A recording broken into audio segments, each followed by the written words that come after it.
Hey y'all, welcome back. It's your host Frank Burrow. This is Addiction Warfare. Glad you guys are here, man. Hope you got to listen to the first couple episodes. A lot of good information there. This is episode number 3, and this is called Surrender to Freedom. What we're really gonna start doing now is getting down to the nitty gritty, man. We're gonna talk about what it takes to put into action this whole idea of surrender and finding treatment for your disease and really just finding that freedom from addiction. And the reason why we use that concept of surrender, it's just such a vital part of what it takes to achieve recovery. It's the most perfect word that you could ever have for the demonstration it takes to find that freedom. So this is Surrender to Freedom. And if you didn't get to catch those first 2 episodes, you can go back and find those on Anchor. They're on YouTube as well. I encourage you to go back from the beginning so you can follow along. But just to summarize briefly, you have the first episode, which was Brian's Battle, where I really just poured my heart out, exposed all my truth, and just shared my story, my struggles, and my triumphs and recoveries, so that you can hear something that you might be an experience, or maybe you've seen somebody who has dealt with some of those issues. That was the whole point, that you hear something familiar, and which would hopefully encourage you to reach out and get some help. And then the other episode was exposing addiction, where I really just tried to break it down in layman's terms and expose the truth about addiction. A lot of folks don't know and don't understand this thing. However, they struggle with it, or they have family members who struggle with it, or friends, and no one really knows what to do about it. So that's what that's about. Giving you a context of where I came from and why I do what I do, and then just kind of giving you a brief overview of addiction as well. I didn't get real technical or scientific or anything. I don't represent any affiliation, or I'm not a representative of AA or NA, or treatment center, or even my licenses board. And, those are just things that I've experienced and that has helped me understand and know what I know today. But I don't necessarily represent them. So don't ever get that twisted. If you really need help, then I encourage you to seek professional help. I needed it. I got professional help. I know a lot of people who have done it. So I encourage you, if you're struggling right now and you need help, please pick up the phone. Call that hotline. I've been giving the number out on each episode. It's 1-800-662-HELP. That's 1-800-662-HELP. And they're going to get you resources galore. Okay? They can, just tell them exactly what's going on with you. They can guide you to the right direction. So, with that being said, this is a dangerous thing. I don't want nobody to be playing around with this. Okay? But I come from the heart. I don't edit. I don't do none of that with my podcast. I just speak the truth. I speak about what I know best, what I've seen, what I've heard, and the knowledge that I've had from going to school and being educated in this field, and then working in this field for 10 years. So I've seen a lot, and I just want to share that with folks, because I'm tired of people suffering. I mean, this is a battle, man. That's why it's called addiction warfare. So we're gonna jump into this. Surrender to freedom, right? It's a paradox. It's like surrender to freedom. It's Some might think if you surrender, then you're you're captured, right? It's over. You're done. So we want to first just talk about and change misconceptions about surrender. That word, it's a loaded word. It means whatever it means to you. I mean, the definition is almost like being in a submissive state, or laying down. laying down arms, awaiting further instructions. Like sometimes I just love to use Google, right? Google says surrender means to cease resistance to an enemy or opponent and to submit to authority, right? Simple as that. Cease resistance to opponent and to submit to authority. I mean, that's what we do when we get clean. Matter of fact, that's what we do when we're in active addiction. I'm submitting to the bottle, my opponent, my king alcohol. I mean, I'm basically surrendering to that every day. So what it takes to get sober and free, it takes surrender. So what do I know about that word? I don't know about y'all, but I'm a fighter, right? I got my Celtic green sweater on, so the audio listeners can't see. You know, I'm Irish. I'm a fighter. I'm stubborn. I'm hard headed. I mean, talk about resistant. I'm resistant as hell, and I'm built like that. So when my idea of surrender is like, you know, weak, you're weak, you know, you're pathetic, or you know, forget that word is not in my vocabulary. I don't surrender, and I had to really be taught the difference in what I thought I knew and what I actually know. Right? I had to be told, and honestly, I had to be beaten into submission, into willingness. Like I had to suffer consequences and get my butt whooped to finally surrender to a new way of life. So another thing I think about when it comes to surrender is war. You know, that's kind of the theme I got going on here with this addiction warfare. Like we're at war. We're at freaking war. People are dying left and right. There's casualties every day. You don't think this is a war? I battled my whole life. And it was because I thought the fight was to push on and try to figure out a way out, try to win at all costs, right? That's what I thought you were supposed to do. I didn't understand that there was another way to do this, and that surrender is really not weak. I mean, think about that word, and when it comes to war. Japan, you remember World War II, right? Japan surrendered to the US, right? And why did they surrender? I mean, why? Because we nuked their asses. But really, if you put yourself in their shoes, what do you think they were thinking? They were probably thinking, like, man, this is getting out of hand. We're losing people. We don't think we can win. And that's what surrender is really about. Like it's the realization that you're defeated or you're going to be defeated, and there's a very slim chance you're ever going to come out on top. So that's important when it comes to addiction. Why? Because like there's not a good end game here. The track record, the statistics aren't good. Most addicts die. Most. Okay? The stats are not on our side. So if you really think about it, we need that idea of surrender built in recovery. Like we need that to be taught and talked about more. And that's why I'm here. I want to change your perception of what that means.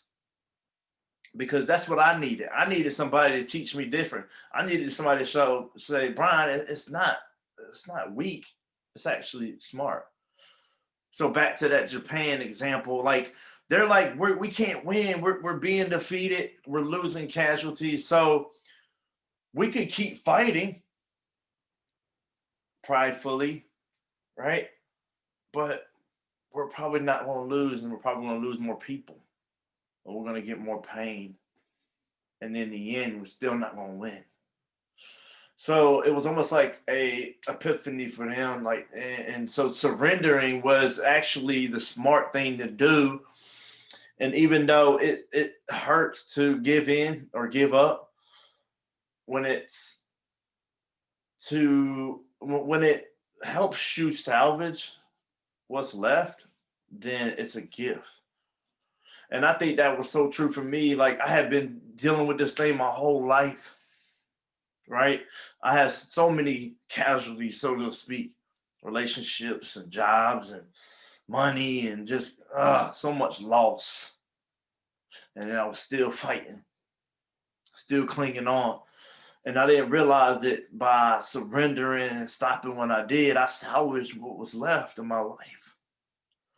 I had still things worth fighting for. And the pride and the ego and the denial wants to keep me sick. It wants to say, Brian, just keep going. You'll figure it out. You'll figure it out. Right? Man, how blind was I?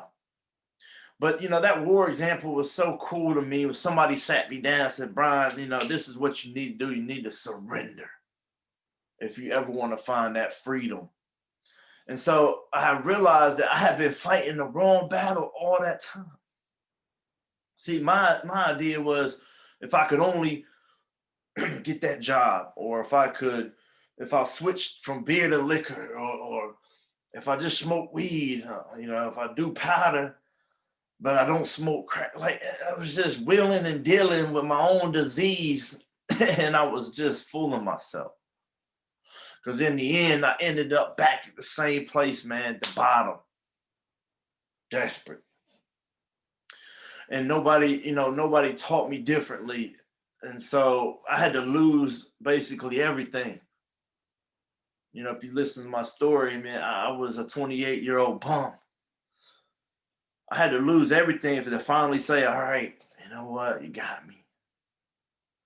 So what's so important about the first two episodes is in Surrender, it's like, well, not necessarily my story, but it's the addiction of what is addiction.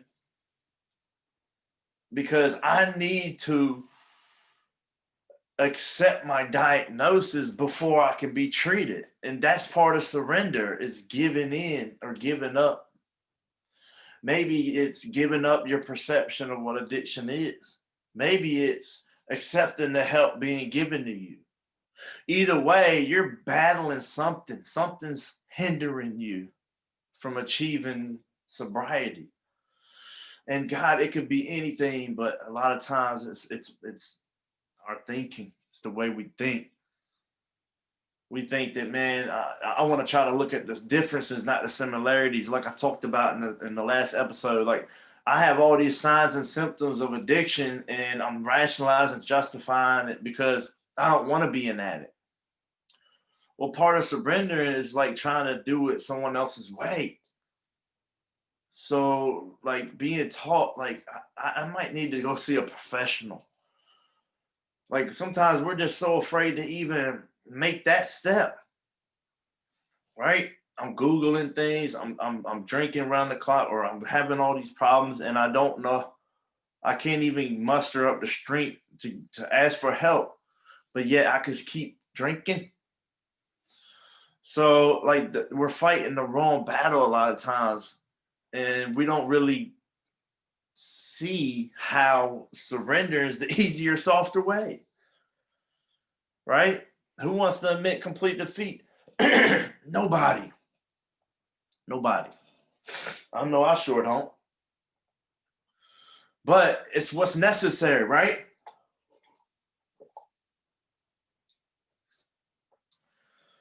So open up your minds a little bit, right? Be willing to be challenged on the way you think. I know I grew up thinking, yeah, like to be a man, I'm supposed to handle my problems on my own, right? I got to be the big guy, the tough guy.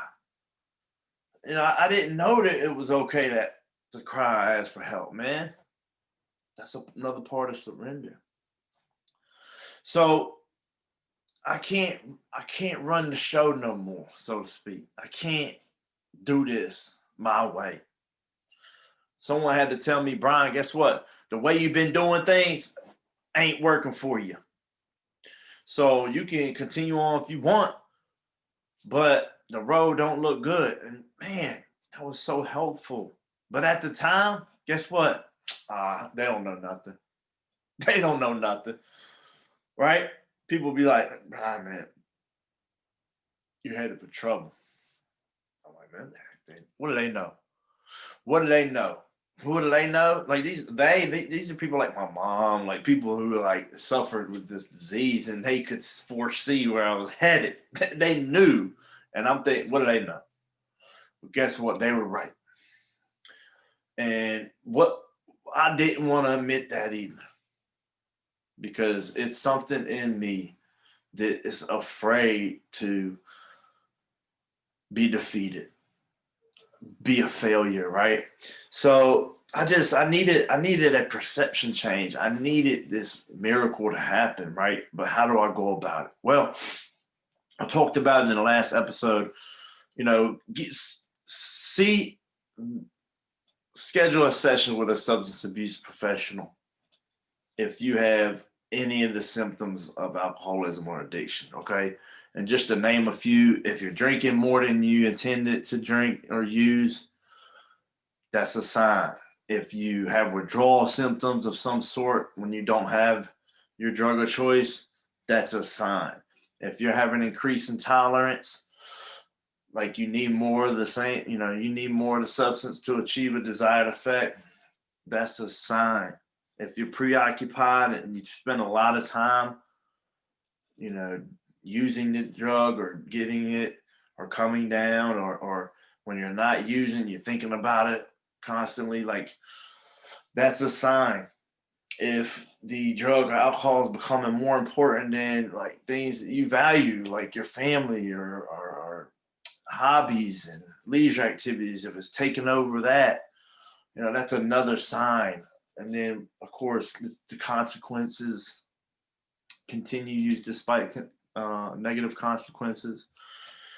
So if you're experiencing these things, like just reach out for help, because that's what surrender really is. It's like you trying to still figure out a way to come out on top, right? You're trying to figure out a way to control something that in the end always wins. See, I had to be taught that as well. I kept thinking like, man, first I feel like a failure because I can't stop, right? But yet I don't want to let no one know that I can't stop because the way it's gonna make me look. So I was just in this cycle when really I needed someone to teach me about what I'm dealing with. How can I be weak? Because that's what I thought. If I surrender to something that's more powerful than me, it's more powerful than the bond between a mother and a child. Due to research, there's babies being born right now under the influence of drugs. Why? Because the mother couldn't stop using long enough during her pregnancy. Now the mother knows that you can't use during pregnancy, duh, but she couldn't stop. So you're telling me that this disease, addiction, bond is stronger than the bond of nature between a mother and a child? And someone had to tell me that, Brian, this is what you're up against. It was so helpful because then it wasn't like I was being defeated by something weak. This is something that's bigger than me. So, because those are the type of things get in the way of surrender: pride, ego, self will, right? Thinking you know better. Sometimes we're too smart for our own good, right? I knew a guy. He was a genius. He was a science guy, and he was like, but you don't understand. Like he was trying to calculate and figure out a way to break his alcoholism through science. And I was trying to explain to him, because I was trying to help him, that they've been studying this thing for a long time, and they haven't figured that out yet. So I doubt you're gonna crack the code. But he didn't want to listen. And I told him, listen, this is bigger than science. This is about miracles. Like this is like you act your way into this. It is a a demonstration of surrender and acceptance is what really brings about change. So he didn't understand that. So, he went on to suffer for many more years before he got sober. When he came back to get sober, he told me, he said, Brian, you were right, man. I chased the evidence and the conclusion was still the same. And it was so liberating for him to admit that. See, I didn't have to do that for him. He did that. And that was really what surrender is. It's changing your perception. It's doing it someone else's way. It's asking for help when you don't like to ask for help. That is a demonstration of submitting. Most of the time, you're doing something you don't want to do. That's the challenge of change. That's why the freedom comes later. Because in a sense, you're doing something you don't want to do. It's uncomfortable, right? And then it gets easier. Why? Because you're finally open to some new ideas. So what does it mean to surrender in recovery? It's like doing what they do. I've met people that had already found recovery, had found the miracle of sobriety, and they were sustaining that. And so they taught me what they did to achieve that, right? But guess what? I'm stubborn. I still want to try to do it my way. So I got more pain before I finally was like, all right, I'll do it y'all's way. And what I'm really trying to teach is that, man, we don't have to go through that.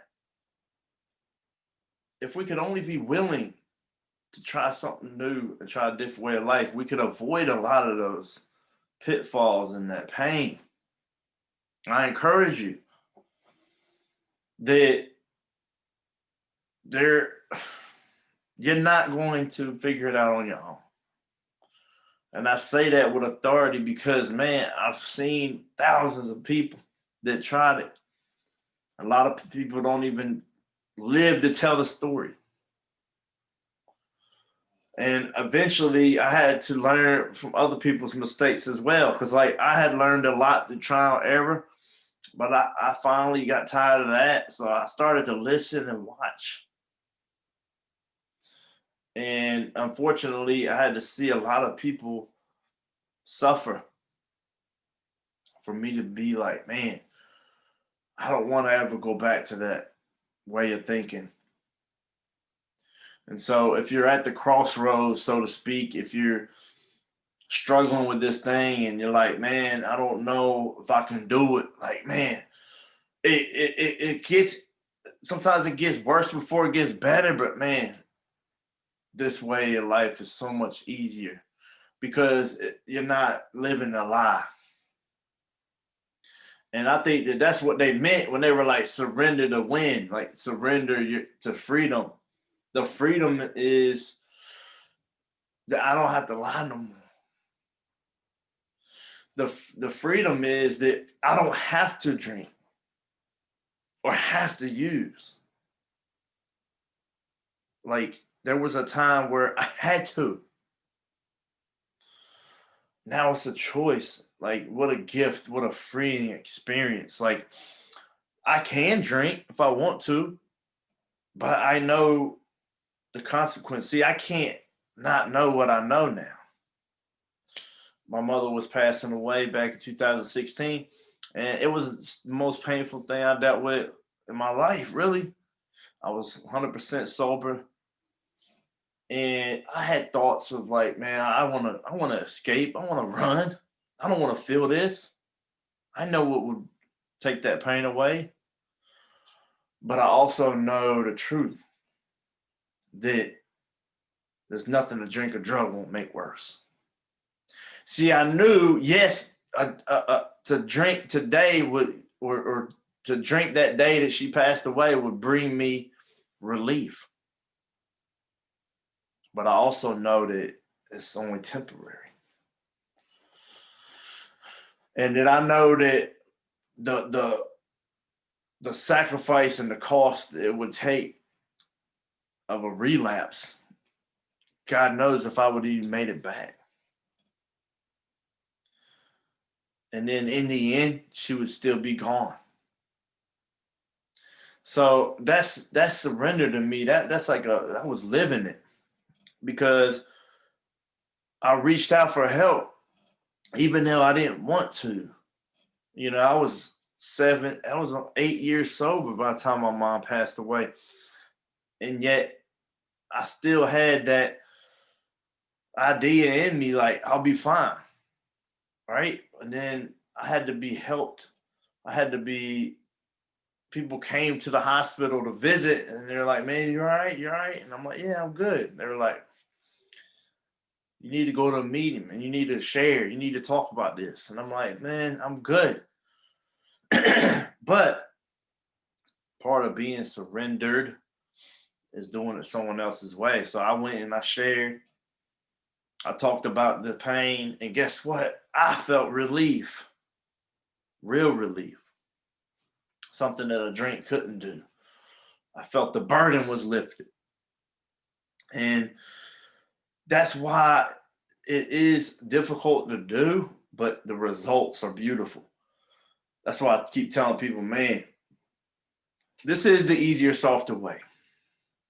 But to get to the point to have the opening or the opportunity to submit and to reach out for help, that's what takes so much. That's what's so hard, is that little opening where I've been defeated or I've got myself into a jam or had like a big event happen, a DUI, divorce, or something wakes me up enough to say, crap, I think I'm beat. What do? Surrender, keep fighting.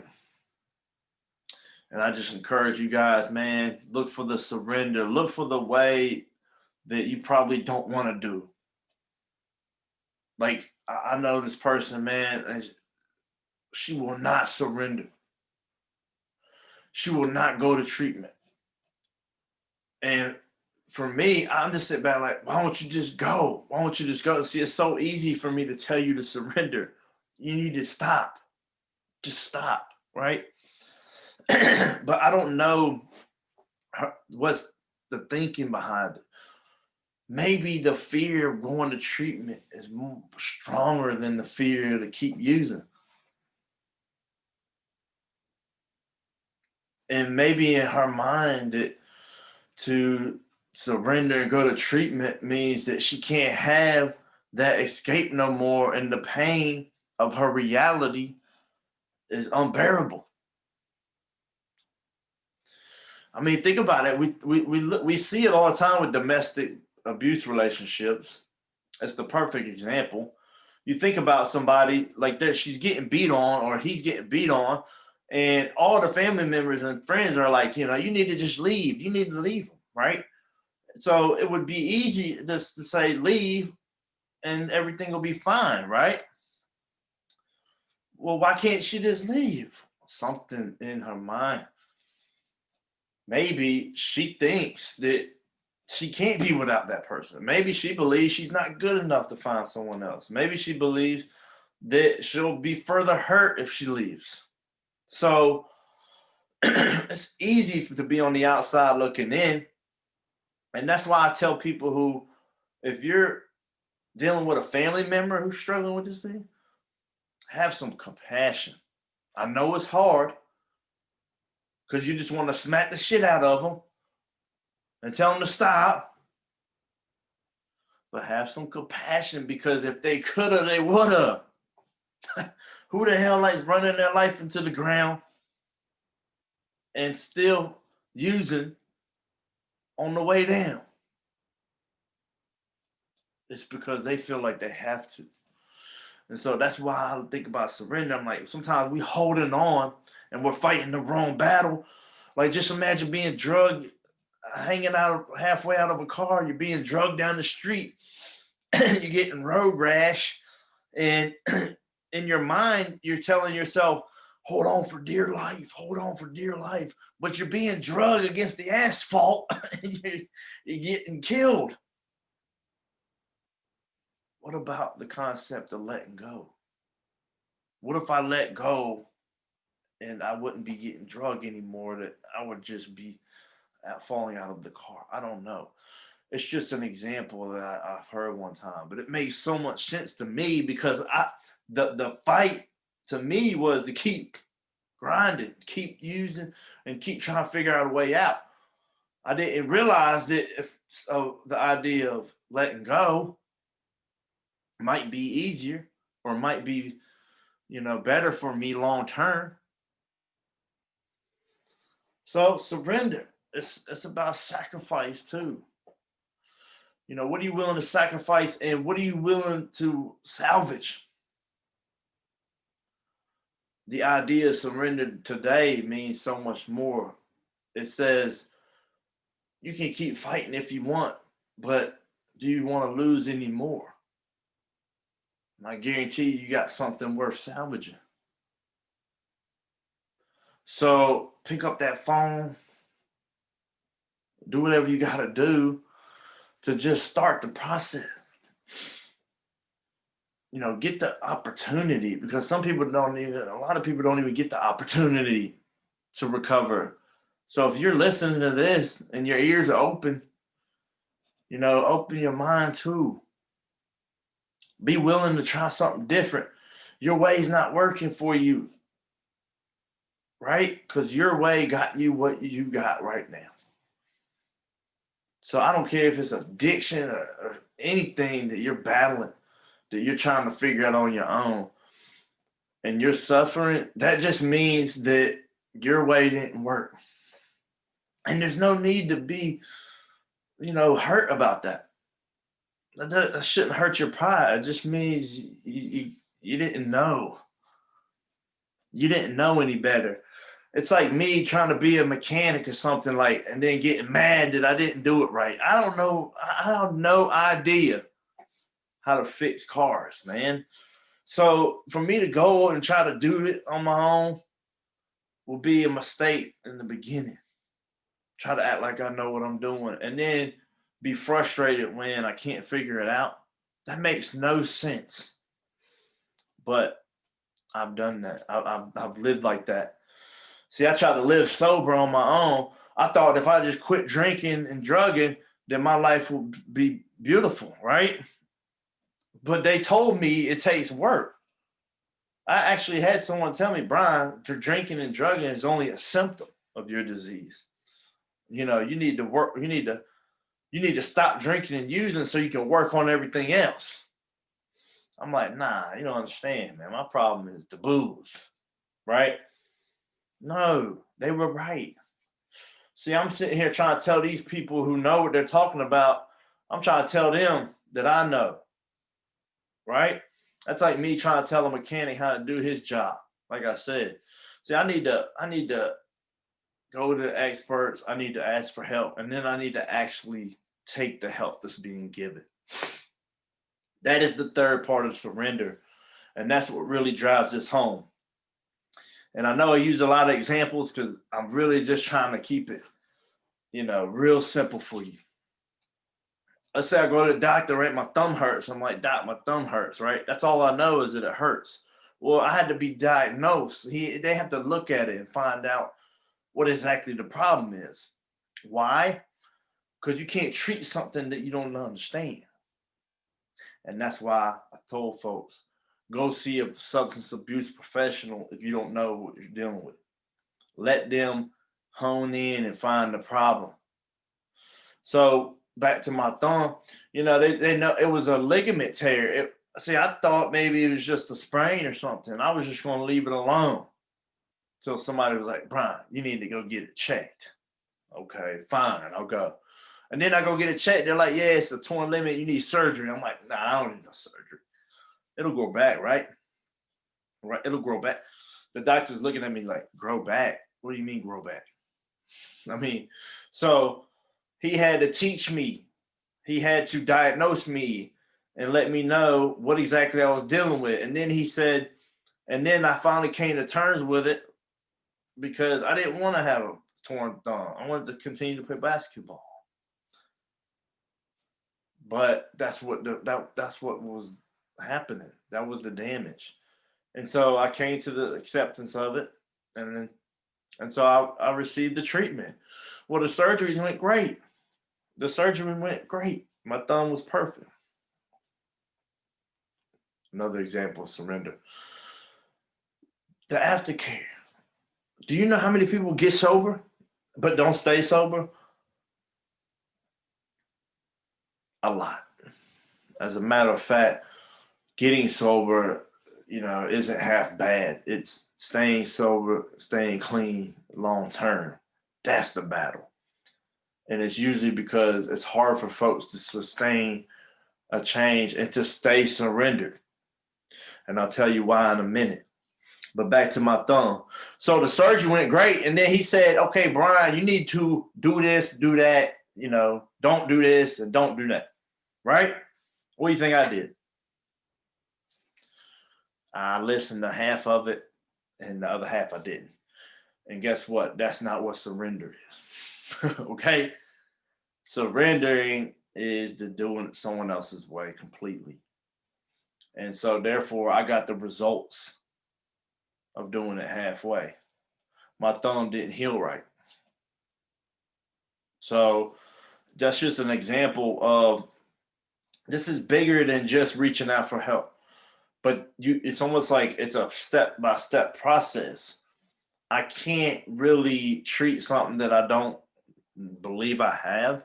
So first I work through the denial, and then I get diagnosed, and then I work on accepting that diagnosis, and then I work on the treatment aspect of it, and then sustaining the treatment, And for me, what that means is sustaining recovery, being sober, and keeping that freedom. And this is why this is so hard to stay surrendered, because you do get better. Like when I got sober, my life got better. And I also talked about it in my story but then my life got crappy again in recovery. Why? I got complacent. I didn't continue to do the things that I did to get me where I was. And so for me, it's the day-to-day grind that's so hard to stay committed to.